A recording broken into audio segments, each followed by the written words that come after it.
मैं इसी विषय पर आना चाहता हूं। आपने कहा कि फौज ने कश्मीर में ही क्यों मांगी, तो अनिल कौल साहब जरा एक बार सर को थोड़ा सा करेक्ट कर दें। इस देश के कितने शहरों में ऐसी कॉलोनीज पहले बनी हुई हैं जहां फौजी रहते हैं और उनसे कभी ये नहीं पूछा जाता कि तुम इसी राज्य के हो या बाहर से आए हो? नहीं पूछा इसलिए नहीं जाता नीम अफजल साहब, अगर आप थोड़ी सी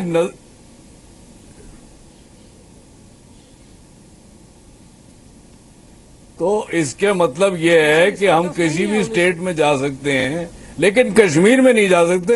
हालांकि मैं कश्मीरी हूं, मैं खुद कश्मीर नहीं जा सकता हूं। नहीं आप जाएं, मैं तो अभी आगे कमाल की बात है। अच्छा ठीक है, मान ली बात आप कह रहे हैं, हम तो चाहते हैं कि आप जाएं। अगर आप वहां के कश्मीरी हैं तो ये सरकार डाइवर्ट क्यों कर रही है? सबसे पहले कश्मीरी पंडितों का मसला हल करें। मेरी सेफ्टी, इसको फौजियों की फिक्र हो रही है, कश्मीरी पंडितों की फिक्र नहीं है सरकार। मेरी सेफ्टी की कौन गारंटी देगा? डाइवर्ट कर रहे हैं ये इशू को। मेरी सेफ्टी की गारंटी कौन देगा? द पॉइंट इज कि आप जो ये सैनिक कॉलोनी की बात कर रहे हैं, सेफ्टी की गारंटी, ये एक बड़ी मजेदार बात है कि यहाँ पे तो हम आपको अलाउ नहीं करेंगे, ये हम आपको अलाउ नहीं करेंगे, लेकिन हमारे लोग किसी भी स्टेट में जाके रह सकते हैं। लेकिन लिहाजा मेरे हिसाब से हर एक स्टेट से इनको निकाल के वापस कश्मीर भेज दीजिए। कौन साहब, मैं ये पूछना चाहता हूं, शायद इनको अकल आएगी कि this is not special status है। क्या आप उस सूरत में चाहे फौज के लोग हों या सरकार के किसी दूसरे डिपार्टमेंट के लोग हों, क्या वो जाकर बाहर के लोगों को इजाजत दी जा सकती है? मैं समझता हूं कानूनी तौर पर नहीं दी जा सकती। सर बाहर के लोग करना पड़ेगा। सर बाहर के लोग आईन में तब्दीली करें। सर बाहर के लोग, ये शब्द जो है ना, शोषा छोड़कर सर बाहर के लोग, बाहर के लोग, बाहर के लोग सरकार का देखिए। अफजल साहब, आप सर कौन साहब ये कौन साहब, बुनियादी बात यह है कि इशू को, नॉन इशू को इशू बनाना इस सरकार को आता है और इनको ये समझना चाहिए कि आपकी अपनी सरकार है। वहां डिस्टर्बेंस होगा तो आपकी सरकार डिस्टर्ब होगी। आप कश्मीरी पंडितों का मसला पहले हल कीजिए ना। पहले तो अभी नई कॉलोनी बनाने का शौक क्यों पैदा हो गया? पहले तो ये तय हो जाना चाहिए। कोई राइट माइट कौल साहब आप बोल रहे हैं, पूरा कर ले फिर आ रहा हूं। फौजी रिस्क लेने को तैयार है, एक्स सर्विसमैन रिस्क लेने को तैयार है। Kashmiri Pandit will not take a risk right now. देश के हर कोने में संबित पात्रा रिटायर्ड फौजियों के लिए ऐसी कॉलोनियां बनी हुई हैं, तो कश्मीर में बनाए जाने की बात पर ही राजनीतिक पार्टियां सड़कों पर क्यों उतरती हैं? यह सवाल मेरी समझ के बाहर है। और खास तौर पे फौज की बात करते हुए यह कहना कि बाहर के लोगों को जगह नहीं दी जा सकती, यह समझ में नहीं आता। देखिए, पहले तो मैं मीम अफजल साहब को जरा दुरुस्त कर दूं कि उनको शायद पता नहीं है कि देश भर में फौजी कॉलोनी होते हैं। मसलन आप हरियाणा में चले जाए, यहीं आप दिल्ली में रहते हैं, सेक्टर 49 फरीदाबाद में चले जाइए, वहाँ सैनिक कॉलोनी है पूरी। ऐसे पूरी जगह में है देश में। और जम्मू कश्मीर में, जम्मू में भी है। कश्मीर को तो छोड़ दीजिए, भी बातचीत चल रही है कश्मीर की, जम्मू में भी फौजी कॉलोनी है जो शेख अब्दुल्ला के समय बनी थी, सैनिक कॉलोनी है वहाँ पे। इसको आप दुरुस्त कर लीजिए। दूसरी बात है, देखिए आपने भी कहा कि नॉन इश्यू को इश्यू बनाने के लिए, रोहित, मुझे जो सबसे कष्टदायक लगा, मैं रिसर्च कर रहा था इस पूरे सब्जेक्ट में, मुझे बड़ा आश्चर्य हुआ कि किस प्रकार का बयान बड़े बड़े नेताओं ने दिया है, including from NC, national conference and Congress. उनका कहना है कि अगर ये बाहर के लोग आके बस जाएंगे तो हमारी डेमोग्राफी, और कैटेगोरिकली कहा है कि मुस्लिम बाहुल्य क्षेत्र की डेमोग्राफी बिगड़ जाएगी। ये कितना डरावना है रोहित जी, आप समझिए जरा। आप ही के चैनल पे एक बार हम डिबेट कर रहे थे, उस समय बीफ के विषय में डिबेट कर रहे थे, और आपको याद होगा उस समय ओमर अब्दुल्ला साहब ने आके बाइट दी थी, आपने तुरंत लाइव काटा था। ओमर अब्दुल्ला साहब ने कहा था हम यहाँ पे 68% मुस्लिम है, इसलिए कोई गैर मुल्क का आदमी, गैर धर्म का आदमी हमें ये डिक्टेट ना करे कि हम कितना परसेंटेज लोग क्या खाएंगे और क्या नहीं खाएंगे। तो ये क्लियर केस ऑफ कम्युनलाइजेशन है कि इसको धर्म के आधार पर आप एक जमीन को, मतलब आप डेमोग्राफी बिगड़ जाएगी का अर्थ है कि या हिंदू मुस्लिम अनुपात बिगड़ जाएगा, ये आप लोग जो सो कॉल्ड सेक्युलर बने हुए हैं, अब ये ऑर्डर है कि नहीं है ये तो हम बाद में चर्चा करेंगे, मगर ये जो सो कॉल्ड सेक्युलर लोग बने हुए हैं ये बताएं, जब मुस्लिम की अनुपात कम हो जाती है तब तो ये सेक्युलर कहलाते हैं, और जब यही हम आसाम में या बंगाल में हिंदुओं के लिए बोलते हैं तो हम एकदम कम्युनल हो जाते हैं। ये पहले सेक्युलर और कम्युनलिज्म की डेफिनेशन को बताएं, उसके बाद हम चर्चा आगे बढ़ाएंगे। और मुझे बड़ा खेद हो रहा है कि हमारे आर्मी के लोगों को, जवानों को हम बाहर के लोग कह रहे हैं। अरे भैया, ये बाहर के लोग नहीं होंगे तो हम अंदर के लोग भी नहीं होते। दिलचस्प क्या है ना सर, आपकी जो सहयोगी पार्टी है जिसके साथ मिलकर आप सरकार चला रहे हैं, आज कुर्सी खाली रखता तो दोनों की कुर्सी खाली रहती है, पीडीपी की भी और नेशनल कॉन्फ्रेंस की भी। जो जम्मू में सरकार चलाने और विपक्ष में बैठने वाले लोग हैं, दोनों इस डिबेट से भागे हुए हैं। और आप यहां जो नारा लगा रहे हैं सर बैठ के, उसमें धारा 370 की मजबूरी तो चलिए समझ में आती है, इस देश की ऐतिहासिक भूल रही है वो, पर आज ये किस चीज का नतीजा है? ऐसी कौन सी मजबूरी है कि हम सेना को भी अलग अलग टुकड़ों में करके देखना चाहते हैं कि सेना में भी लोग बाहर के और अंदर के होते हैं?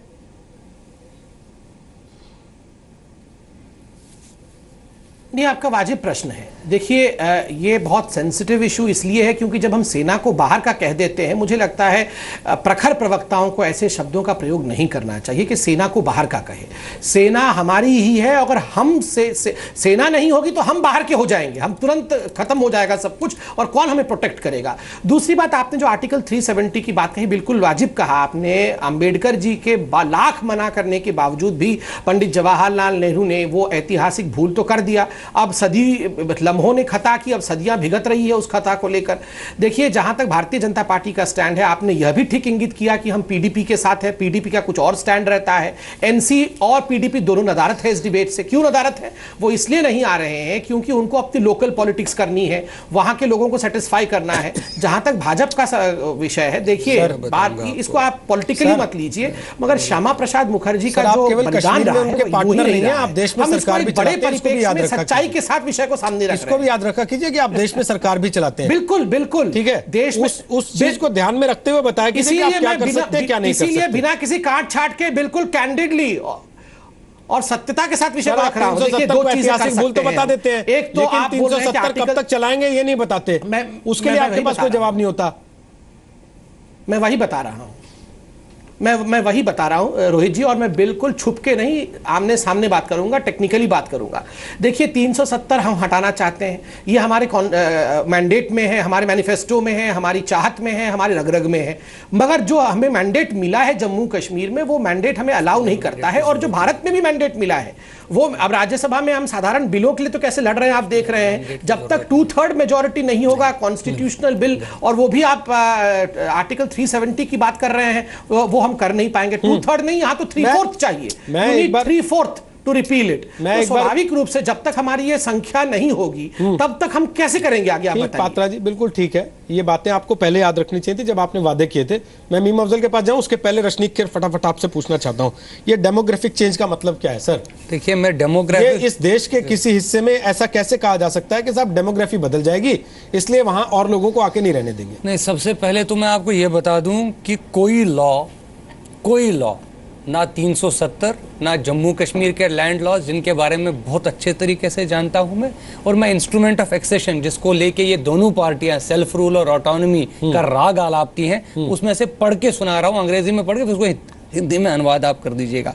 I hereby undertake that should the dominant for the purpose of dominant law which applies in the state deem it necessary to acquire any land, I will, महाराजा ने ये लिख के साइन किया है, I will at their request acquire the land at their expense, or if the land belongs to me, transfer it to them on such terms as may be agreed, or in the default of agreement determined by an arbitrator to be appointed by the Chief Justice of India। ये आप समझ लीजिए, इसका अर्थ ये हो गया कि जब भी सेंट्रल गवर्नमेंट स्टेट गवर्नमेंट को बोलेगी कि मुझे जमीन चाहिए, चाहे उसमें रोहित सरदाना को बसाना हो जो नॉन स्टेट सब्जेक्ट है, या रशनीक खेर को बसाना हो जो स्टेट सब्जेक्ट है, तो स्टेट गवर्नमेंट का दायित्व बनता है कि वो ये लैंड एक्वायर करके सेंट्रल गवर्नमेंट को दे।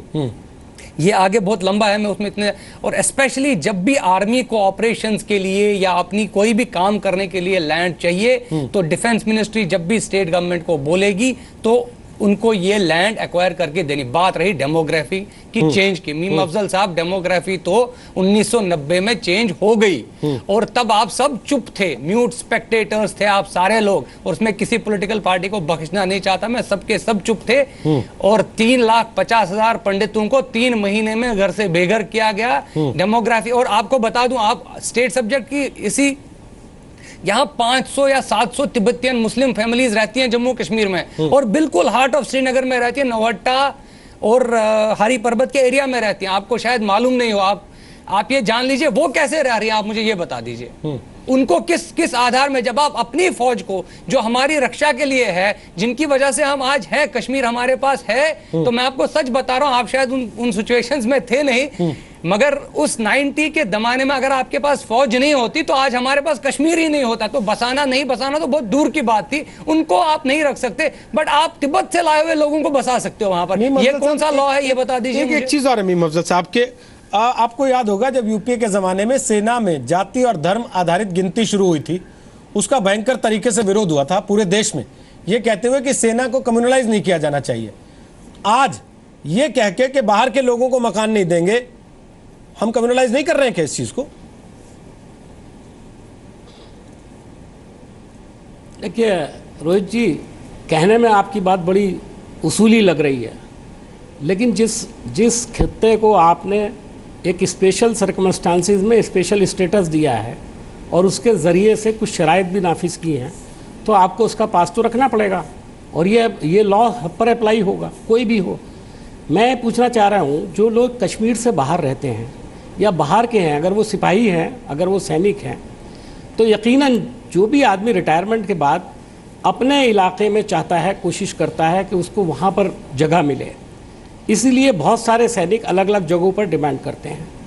अगर कश्मीर के सैनिक इस तरह की डिमांड कर रहे हैं, जैसे कि महबूबा मुफ्ती कह रही है, मुझे इसकी जानकारी नहीं है, लेकिन उन्होंने कहा है, मैं नंबर्स बता देता हूं, तो मैं समझता हूँ इसमें कोई एतराज़ वाली बात नहीं हो सकती। लेकिन चूंकि वो कानून से टकराता है 370 से, अभी खेर साहब जो बात कह रहे थे, मैंने उनकी पूरी बात सुनी जो उन्होंने अंग्रेजी में बताई। इसका फैसला तो अदालत ही कर सकती है कि आप डिफेंस मिनिस्ट्री किस काम के लिए लेगी, और डिफेंस मिनिस्ट्री किस काम के लिए लेती है, सुन लीजिए मेरी बात जी। वो सिर्फ डिफेंस पर्पसेस के लिए लेती है, रिटायर फौजियों के लिए डिफेंस पर्पसेस नहीं होते हैं। मैं बताता हूं सर, और अगर होते हैं तो उसको बताना पड़ेगा। मैं बताता हूं सर, मैं आपको बताऊं। जी जी, आप डिफेंस मिनिस्ट्री ने, डिफेंस मिनिस्ट्री, सुनिए मेरी बात सुनिए, मैं आपको एक मिसाल देता हूं। और अभी ये भी पूछ रहे थे ना 90 में क्या हुआ, मैं आपको बता दूं रोहित जी, आपकी भी आज मैं करेक्शन कर दूं, मैं डिप्लोमेट नहीं था, मैं पहले पॉलिटिशियन हूं, पार्लियामेंट का मेंबर था, 90 में मैं पार्लियामेंट में आया था, 96 तक रहा। वो दौर मैंने देखा है जब कश्मीरी पंडित वहां से आए, और इसका सारा श्रेय जो जाता है जगमोहन साहब के ऊपर जाता है, जिन्होंने वहां से कश्मीरी पंडितों को निकालने का काम किया था। क्यों गलत किया बोल रहे हो था सर? ये क्यों गलत बोल रहे हो मीम अफजल साहब, क्यों गलत बोल रहे हो? आप सेपरेटिस्ट को क्या बिट्टा कराटे को जगमोहन ने लाया था? नहीं, जिसने 40 कश्मीरी पंडितों को मारा, क्या उसको जगमोहन ने लाया था? नहीं, मुझे बताइए, आपको बता समझ लीजिए। नहीं, मैं गवर्नर थे, गलत बात नहीं, जगमोहन साहब गवर्नर थे। नहीं, सही है, गवर्नर थे, आपकी बात सही है। सुन लीजिए मेरी बात, सुन लीजिए सर, मैंने आपकी सुन ली, बचाने के लिए मीम अफजल साहब मेरी भी सुन लीजिए 2 मिनट देने के बजाय, अरे मीम बाहर निकलवाया गवर्नर साहब, मेरी सुन लीजिए, मैं आपसे तो ज्यादा जानता हूं, सुन लीजिए मेरी बात। सन